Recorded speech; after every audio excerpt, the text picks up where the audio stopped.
Question 2, finding some areas between the curve.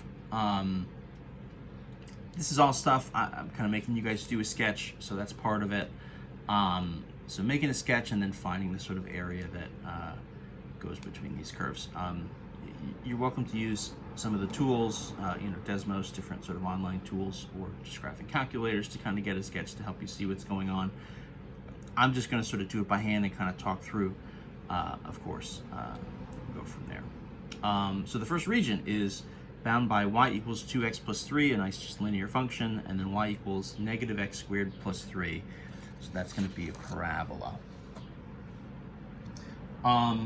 So I know that I'm going to want to sketch. Let's find the intersection here first before we sketch.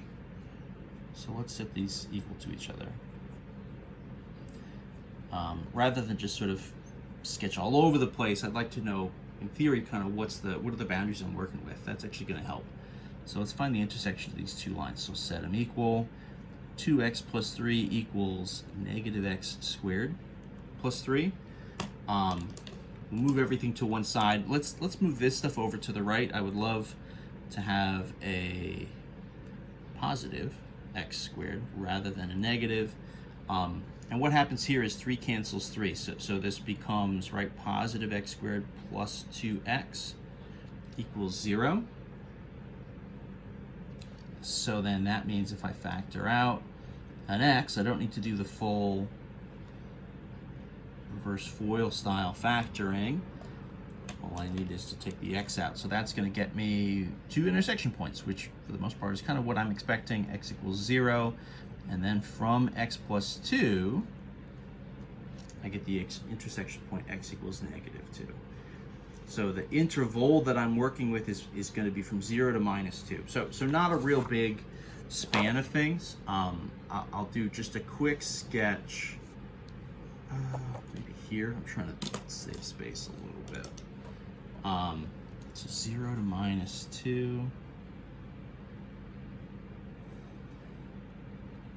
So I'm going to imbalance this just a little bit to the left-hand side. So 1, 2. We'll go 1, 2, 3, and we'll go kind of 1, 2 over here. And then what are we dealing with? So 2x plus 3, right? Negative x squared plus 3. So both of these are going to go up to positive 3, 2, 3.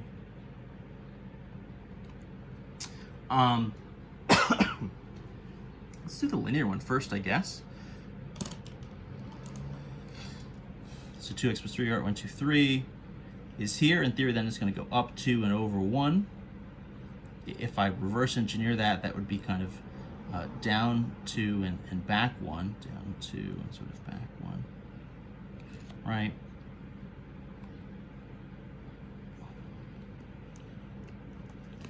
So steepish kind of line. So that's by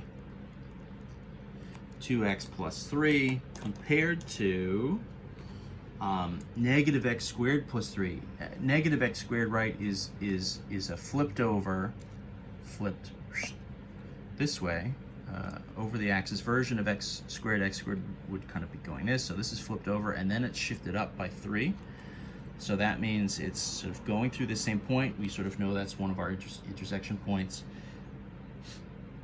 It would kind of parabola, so, over 1, down 1, over 1, down 1.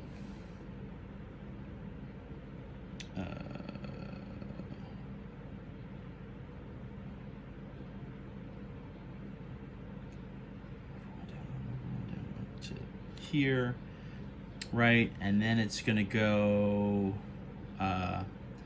what would it be? So then at 2, negative x squared, right? It's going to be down at minus 1. Oh yeah, that makes sense because it's going to cross here. Sorry, my brain was freezing there a little bit. I was expecting it to do something just a little different for no good reason. Right? So that is my negative x squared plus 3. And so the region between them, right, the area that I'm finding would sort of be the shaded region here. So quadrant 2 a little into quadrant 3, a little kind of above and below the axis. the best part, again, as always, is none of that matters. The positioning doesn't matter. All that matters is I have the integral, right, over the interval. So the interval, right, goes from x is -2 to 0. And then I have the upper function minus the lower. So what's above here is the parabola, is the -x squared plus 3, subtract, looks like the line is the lower, 2x plus 3 dx, right? So clean it up a little bit, and then we'll do our antiderivatives. These individual functions are going to be, pretty simple for the most part. Plus 3, right? Minus 2x minus 3 dx. So then this is really -2 to 0. This is really just -x squared plus 3 minus 3. Those guys cancel out. Minus 2x dx. No problem. So then as an antiderivative, this would be negative, right? So x cubed over 3, call it -1/3 x cubed, minus 2x squared over 2. So that's actually just going to be a regular x squared, right? -2 to 0. Oops. Shift this up as we work. Right, so that's my antiderivative. I've got my boundary points put in, so now I just need to sub all this stuff in. Couple things, right? It's actually -2 to 0, so the 0 goes in first. That's, maybe just a little counterintuitive, where I think you start to get used to having intervals run from 0 up to somewhere. So you start to get used to having the 0 go in as a second value, and it sends everything to 0 again. Don't take that for granted. That happens a lot, and the 0 going in here turns everything into a 0, so it happens here. But it's actually the first term rather than the second term, so just a little bit of a change up there.